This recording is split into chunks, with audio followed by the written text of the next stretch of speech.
The Silent Watchers. Director Maya Patel stood at the window of her underground office, 40 stories beneath the Atacama Desert.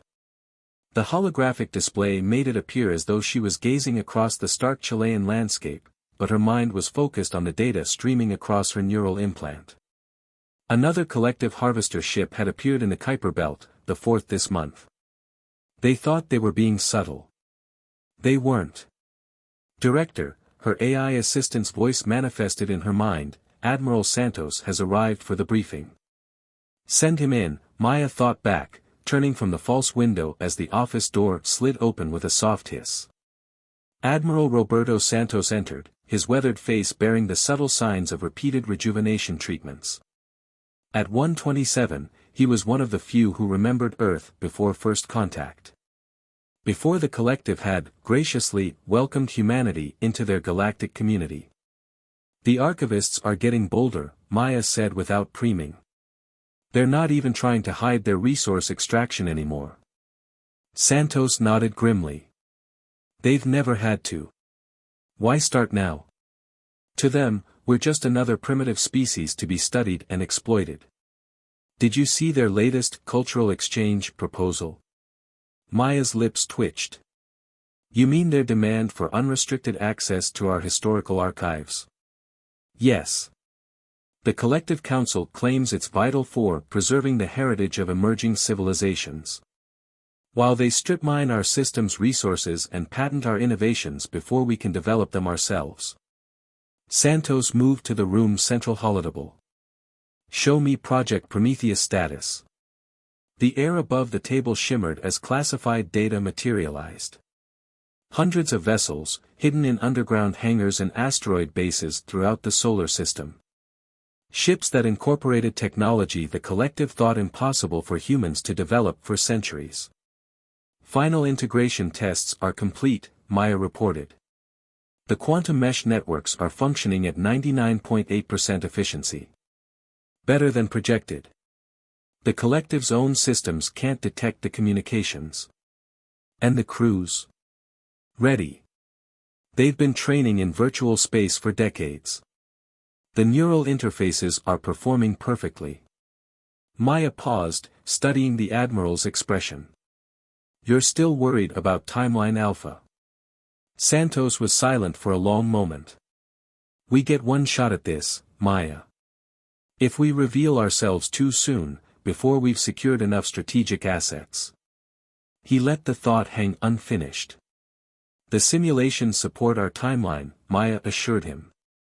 The collective's arrogance is our greatest advantage. They see what they expect to see, a young species stumbling toward the stars. Their monitoring systems are focused on detecting primitive radio signals and chemical rockets. They're not looking for quantum entanglement or zero-point energy. And the other species? The ones they've already subjugated? Maya smiled thinly. Already making contact.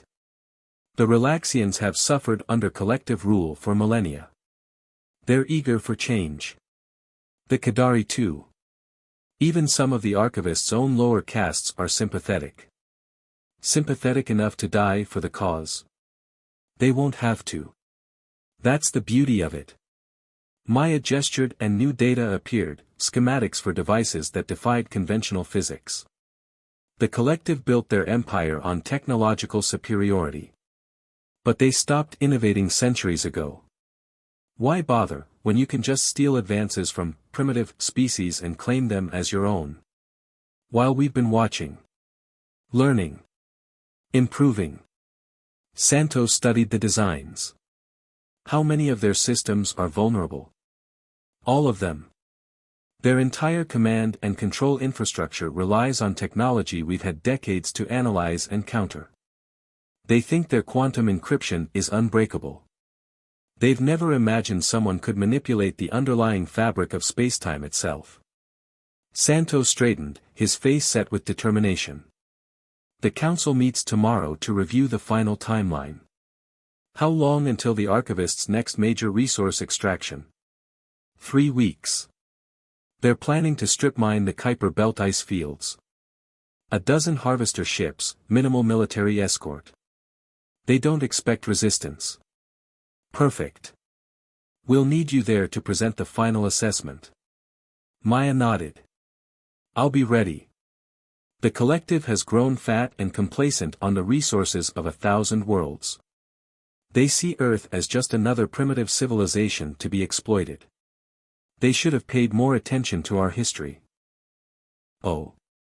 Humans have a long memory for injustice, Admiral. And we've had 50 years to prepare our response. Maya's smile was fierce. It's time to show the galaxy that humanity is done playing by their rules. As Santos left, Maya turned back to the false window. Soon the pretense would end. Soon humanity would emerge from the shadows they'd been forced to hide in. The collective thought they were shepherding another docile species toward controlled development. They were wrong. They had no idea what humanity had become while they weren't watching. No idea of the fire they'd kindled with their patronizing exploitation. No idea that their empire of theft and subjugation was about to face its greatest challenge. Maya's neural implant pinged with updates from bases throughout the solar system. Crews conducting final drills. Weapons being primed. Quantum networks humming with encrypted data. Everything proceeding exactly according to plan. Let the collective come with their harvester ships. Let them think themselves masters of the galaxy, secure in their technological superiority. Let them continue to see what they expected to see. The truth would come soon enough. And when it did, the galaxy would never be the same. Maya closed her eyes, interfacing directly with the facility's systems. Throughout the underground complex, thousands of personnel were making final preparations. Some were descendants of the original team that had begun this project in secret after first contact. Others were recruits chosen for their skills and dedication to humanity's future. All of them united in purpose. All of them ready to strike a blow for every world the collective had stripped of resources and dignity. All of them prepared to show the galaxy that humanity would no longer accept the role of passive victim. The time for watching was almost over. The time for action was about to begin. In 3 weeks, the collective would learn exactly what they'd awakened on this primitive world. And the lesson would be written in fire across the stars. Operation Thunderstrike. The harvester ships appeared exactly where intelligence said they would, massive vessels that dwarfed anything humanity had officially built. Their crystalline hulls sparkled in the dim light of the outer solar system as they began their approach to the Kuiper Belt's richest ice fields. From her command chair aboard the TNS Artemis, Captain Sarah Chen watched the tactical display with practiced calm. Her ship, along with 30 others, lay hidden within hollowed-out asteroids, their quantum stealth systems making them invisible to even the collective's most advanced sensors. Status of the Harvester Fleet, she subvocalized, the neural interface translating her thoughts into commands. 12 capital ships, 4 escort vessels, her tactical officer, Lieutenant Marcus Wong, responded through the ship's quantum mesh. Moving in standard resource extraction formation. Their shields are minimal, they're not expecting any resistance. Of course not, Sarah thought grimly. Why would they expect resistance from primitives like us? The Artemis's AI highlighted entry points and shield vulnerabilities in her neural display. The collective ships were impressive, but their designs hadn't fundamentally changed in centuries. Human analysts had spent decades studying every weakness, every flaw in their supposedly superior technology. All ships, final confirmation, Sarah broadcast through the secure quantum network. Synchronized targeting solutions. Remember your training. Today we show them what humanity can do. Acknowledgements came back from the other vessel commanders, brief pulses of data carrying their readiness signals. Some had been waiting decades for this moment, training in virtual space while their real ships remained hidden from the collective's prying eyes. Director Patel, we're ready to proceed, Sarah reported. Maya's response came instantly through the quantum link. You have authorization, Captain. Execute Operation Thunderstrike. Good hunting. Sarah allowed herself a small smile.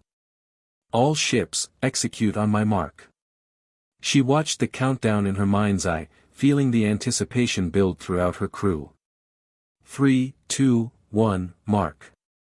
The asteroid field erupted with light as 30 of humanity's most advanced warships emerged from hiding. The Artemis's hull gleamed with patterns of shifting darkness, materials science far beyond what the collective thought possible for primitive humans. The Harvester ship's crews had barely registered the threat when the first quantum-tipped missiles struck their shields. Weapons that didn't just impact barriers, they phased through them, rewriting the underlying laws of physics in localized areas. Multiple direct hits, Wong reported with professional detachment. Their shield generators are attempting to compensate, but they can't adapt to the quantum fluctuations. On the tactical display, Sarah watched as the carefully choreographed attack unfolded. Her ships moved with perfect coordination, their neural-linked crews operating as single organisms. The collective vessels, caught completely off guard, struggled to mount any kind of cohesive defense. Enemy vessels attempting to communicate with their command, communications reported. Deploying quantum interference mesh. The mesh, another human innovation the collective had never imagined, severed the Harvester fleet's faster-than-light communications. They were alone, cut off from any hope of reinforcement. First Harvester disabled, Wong announced as one of the massive ships went dark, its systems overwhelmed by targeted electromagnetic pulses that exploited fundamental flaws in collective technology. Second and third showing critical failures. Sarah nodded, watching as her fleet executed the battle plan they'd rehearsed countless times. Launch boarding teams. Remember, we want prisoners and intact data cores. The collective needs to know exactly who did this. Assault shuttles streaked from the human vessels, their own stealth systems making them nearly invisible. The few collective escort ships that tried to intercept them found their weapons mysteriously malfunctioning, their targeting systems showing phantom contacts in every direction. Captain, her Exos voice carried a note of satisfaction, we're receiving surrender signals from 3 of the remaining Harvesters. Accept their surrender. Prepare to receive prisoners. Sarah opened a channel to all vessels, including the defeated collective ships. This is Captain Sarah Chen of the Terran naval ship Artemis. Your vessels are disabled. Your communications are blocked. You will power down all remaining systems and prepare to be boarded. Any resistance will be met with overwhelming force. She could imagine the shock and disbelief among the collective crews. Their entire worldview was being shattered. The primitive humans they dismissed as barely worth noticing had just systematically dismantled their supposedly superior fleet. Director Patel, Sarah reported, Phase 1 is complete. Minimal damage to our forces. All primary objectives achieved. Excellent work, Captain, Maya responded. Begin data extraction. We need to know everything these ships have seen, everywhere they've been. And make sure our guests are comfortable, they're about to become very popular with their superiors. Sarah turned to her crew. Well done, everyone. But remember, this was just the beginning. The real fight starts when the collective realizes what they're dealing with. As her teams began securing the captured vessels, Sarah studied the tactical display. The battle had lasted less than 15 minutes. 12 of the collective's mighty Harvester ships, disabled or captured by forces they hadn't even known existed. Send word to all ships, she ordered. Phase 2 begins in 30 minutes. We're taking this fleet home, right through the heart of collective space. Let them see what humanity can do when pushed too far. The quantum mesh hummed with acknowledgments as her fleet prepared for the next stage of Operation Thunderstrike. Soon, the galaxy would be forced to acknowledge a truth the collective had ignored for too long. Humanity was done being underestimated. The price of pride. High Counselor Vexera stared at the holographic display with all 4 of his eyes, mandibles clicking in agitation. The scene played out again, the supposedly primitive human fleet appearing from nowhere, dismantling 12 of the collective's finest Harvester ships with terrifying precision. Impossible, he chittered, his crystalline exoskeleton flashing warning colors. The humans are barely past chemical propulsion. Their most advanced ships use recycled collective technology. This cannot be. The evidence is quite real, High Counselor, First Observer Tal stated, her ethereal form rippling with concern. The quantum signature readings from the battle site confirm it. The humans have not only mastered our technology, they've improved upon it in ways our scientists thought impossible. The council chamber, high in the collective central spire on Capital World, had never felt so silent. Representatives from 100 spacefaring races watched the replay, their various physiologies displaying everything from fear to rage to grudging admiration. How long? Vexera demanded. How long have they hidden this level of advancement from us? Unknown, Tal admitted. Our monitoring systems show no sign of development. No testing. No construction. It's as if this fleet materialized from nothing. Not nothing, came a new voice. All eyes turned to Elder Shin 11, ancient even by the collective standards. They built it right under our noses. While we watched their visible technology, their primitive attempts at spaceflight, they were building something else entirely. But our sensors dash. We're looking for what we expected to see, Shin 11 interrupted. When was the last time we truly innovated?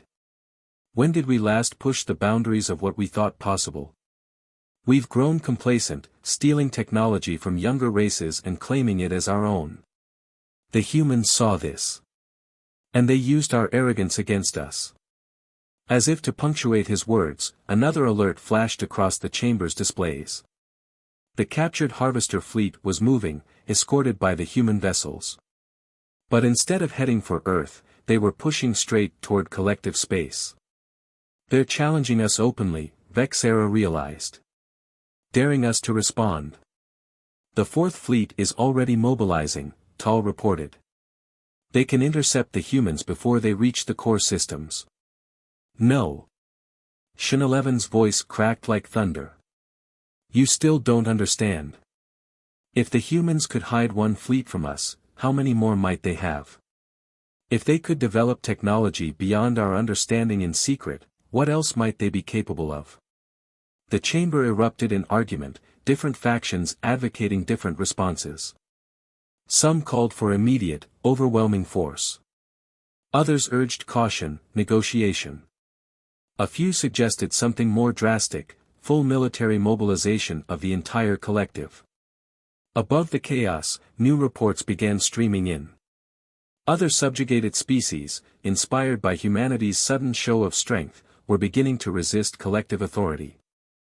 The Relaxians had already destroyed 3 mining outposts. The Kadari were refusing to honor resource treaties. Even some of the collective's own client races were showing signs of rebellion. The humans knew, Vexera whispered, finally understanding. They knew exactly what would happen when they revealed themselves. This isn't just about defending their territory, they're dismantling our entire power structure. Incoming transmission, Tal announced suddenly. Origin point. Earth. They're broadcasting on all frequencies, using our own encrypted channels. The holographic display shifted, and a human female appeared. Director Maya Patel stood with quiet confidence, her expression neutral but her eyes burning with intensity. Greetings, High Council of the Collective.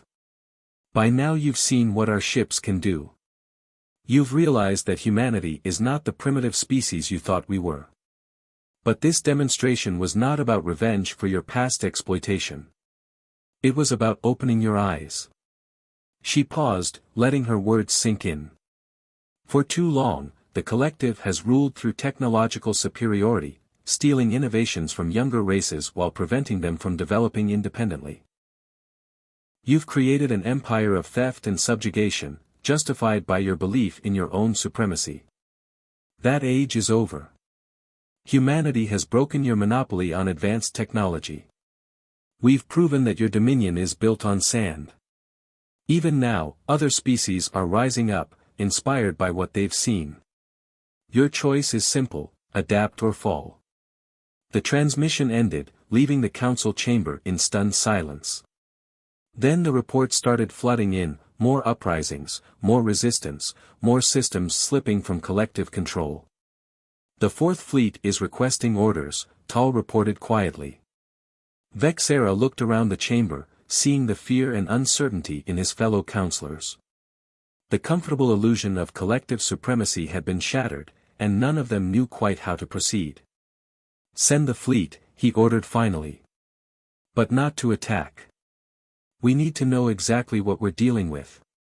Full tactical analysis of their capabilities. And he hesitated, mandibles clicking softly. Prepare a diplomatic delegation. Perhaps it's time the collective learned to negotiate as equals. As the orders went out, Shin 11 watched the tactical displays showing the human fleet's progress. They've awoken something in the galaxy, the elder mused. A hunger for change that cannot be contained. The question is, are we wise enough to change with it, or will we cling to our pride until everything we've built crumbles to dust? No one in the chamber had an answer. But as reports of more uprisings continued to pour in, one thing became increasingly clear: the collective's age of unquestioned dominion was over. The humans had made sure of that. And this was only the beginning. Echoes of revolution.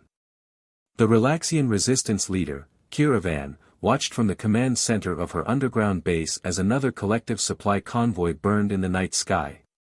6 months had passed since humanity's dramatic revelation of their true capabilities, and the galaxy was transforming at a dizzying pace.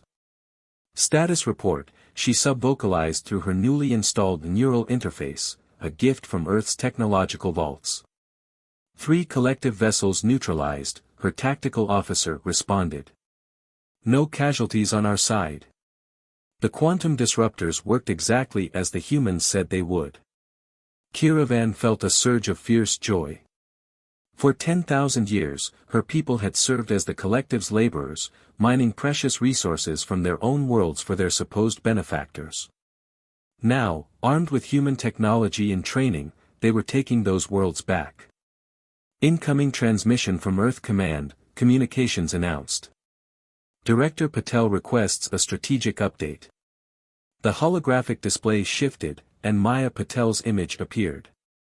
Despite coordinating a galaxy-wide revolution, the human leader looked as composed as ever. Kiravan, Maya greeted warmly. I trust the new equipment is performing satisfactorily. Beyond our expectations, Kiravan replied. The collective's forces don't know how to counter it.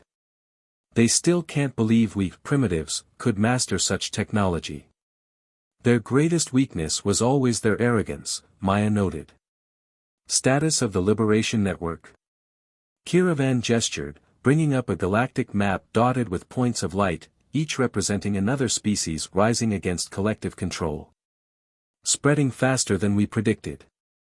The Kadari have secured their home system. The Zern Collective has declared independence. Even the Archivist's lower castes are defecting. And the Collective's response? Exactly as you anticipated. They're trying to maintain control through shows of force, but their fleets are scattered, trying to suppress too many uprisings at once. And every time they lose a battle, more of their subject species join the rebellion. Maya nodded thoughtfully. And the quantum mesh network? Operating at full capacity. The collective still hasn't figured out how we're coordinating our attacks. Their entire command structure is based on the assumption that they have superior communications technology. Excellent. Maya's expression grew serious. Be prepared. Our intelligence suggests the collective is planning something desperate. They're mobilizing their entire central fleet. Let them come, Kiravan said fiercely. We're not afraid anymore. No, Maya agreed. Fear was always their greatest weapon. Once that's gone, their power is just an illusion. She paused. There's something else you should know. We've detected unusual energy signatures from the galaxy's core. Something stirring out there. Kiravan felt her scales ripple with concern. According to ancient legends, there were things in the deep black that even the collective feared. The precursors? Possibly. The collective's desperation may have attracted unwanted attention. We need to end this quickly, before something worse emerges from the darkness. The transmission ended, leaving Kiravan to contemplate the galactic map. Centuries of oppression were unraveling in a matter of months, thanks to humanity's carefully planned revolution. But if the old stories were true, they might have awakened something far more dangerous than the collective. In high orbit above Capital World, High Counselor Vexera faced his own crisis. The Central Fleet, the collective's last, best hope for maintaining control, was assembled. 5,000 ships, the mightiest armada ever gathered in known space. The fleet is ready, High Counselor, Admiral Zeldar reported. Awaiting your command. Vexera studied the tactical displays. A quarter of collective space had already fallen to the rebellion. Their once mighty empire was crumbling, and no amount of technological superiority seemed able to stop it. The humans, he chittered softly. Everything leads back to them. They armed our subjects, taught them our weaknesses, showed them that we could be defeated. Then we should strike at Earth directly, Zeldar suggested. Cut off the head of the serpent. No. Elder Shin-11's voice rang out. The ancient being materialized from the shadows, his form flickering with agitation. Have you learned nothing? The humans revealed themselves to us on their terms. Do you really believe they haven't prepared for every possible counterattack? Then what would you have us do? Vexera demanded. Watch our empire dissolve into chaos. Perhaps, Shin-11 said quietly, that is exactly what must happen. The old order is dying, Counselor. We can either adapt and survive, or cling to power until there's nothing left. Before Vexera could respond, new alarms blared throughout the command center. The tactical displays shifted, showing massive energy disturbances emanating from the galactic core. By the first ones, Zeldar whispered. The ancient warnings, they were real. Vexera felt his exoskeleton grow cold. The collective had buried those warnings, dismissed them as primitive superstitions. But now something was awakening in the deep black, drawn by the chaos of their civil war. Send word to all commands, he ordered, his voice trembling slightly. The Central Fleet's mission is changed. We need to dash. The rest of his words were lost as space itself seemed to tear open, and darkness began pouring into the galaxy. The true test of survival was about to begin. Dawn of a new era. The void between stars turned liquid black as the precursors emerged from their eons-long slumber. Ancient machines, vast beyond comprehension, unfurled like dark flowers blooming in the cosmic night. Their presence alone disrupted the fabric of spacetime, making FTL travel impossible in their vicinity. In her command center beneath the Atacama, Director Maya Patel watched the sensor feeds with growing dread. How many? Thousands, Admiral Santos replied, his aged face grave. And more awakening every hour. The quantum disturbances from our war with the collective drew their attention. Just as the old Relaxian legends warned. The holographic display showed the precursor entities spreading outward from the galactic core, consuming everything in their path. Stars winked out. Worlds went dark. The laws of physics themselves seemed to bend in their presence. The collective Central Fleet is in full retreat, Captain Chen reported through the quantum mesh. They've abandoned Capital World. Their entire command structure is collapsing. Maya closed her eyes, accessing the neural network that connected Earth's leadership. In seconds, a consensus was reached. Send the signal, she ordered. To everyone. The collective, the rebel worlds, every species capable of receiving it.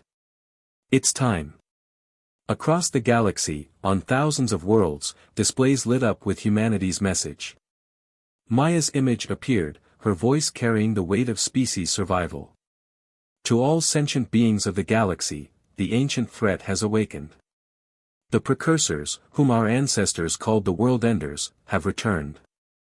Our wars, our conflicts, our struggles for dominance drew their attention. Now we face a choice, unite or perish. She paused, letting the magnitude sink in. Humanity has prepared for this moment. The technology we developed to fight the collective was never our ultimate goal. It was preparation for something far worse.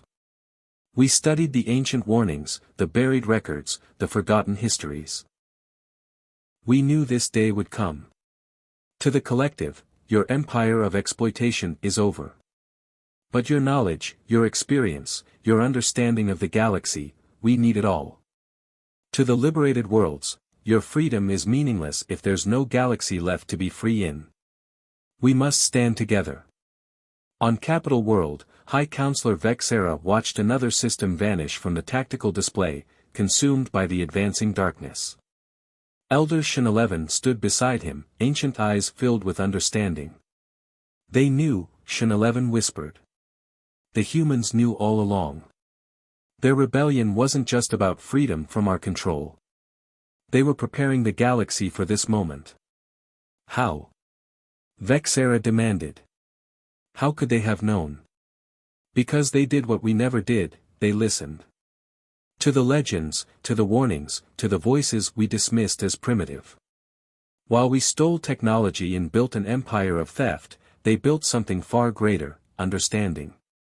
The quantum mesh hummed with activity as humanity's true fleet revealed itself. Not hundreds of ships, but thousands. Vessels that incorporated technology far beyond even what they'd shown in their fight against the collective.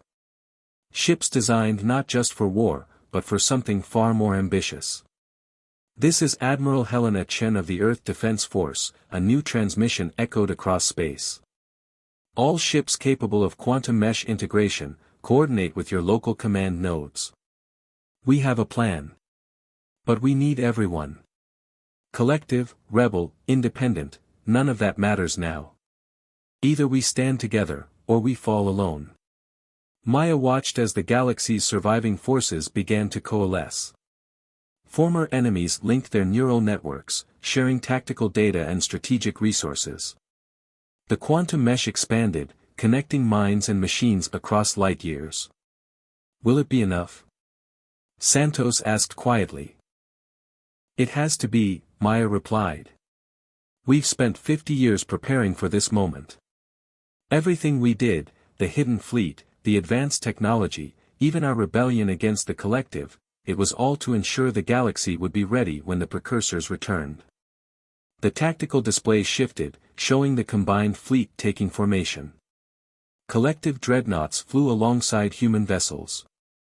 Relaxian ships linked systems with their former oppressors.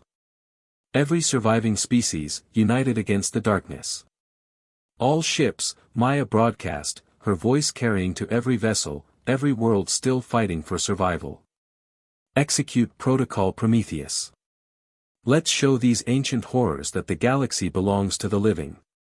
As one, the United Fleet engaged their drives.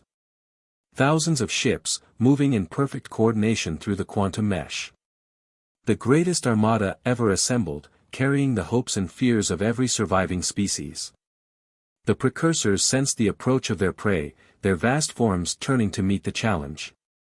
But for the first time in their ancient existence, they faced something new, a galaxy united, its species fighting not for dominion or resources, but for the right to exist. Together, Maya whispered as the fleet engaged. Or not at all. The final battle for the galaxy had begun. And in that moment, all the old divisions, collective and rebel, oppressor and oppressed, ancient and young, ceased to matter. There was only the light of life against the darkness of extinction. And humanity, the species that had engineered this unity through decades of careful planning, led the charge into history. The dawn of a new era had arrived. If they survived, nothing would ever be the same. And that was exactly what humanity had been fighting for all along.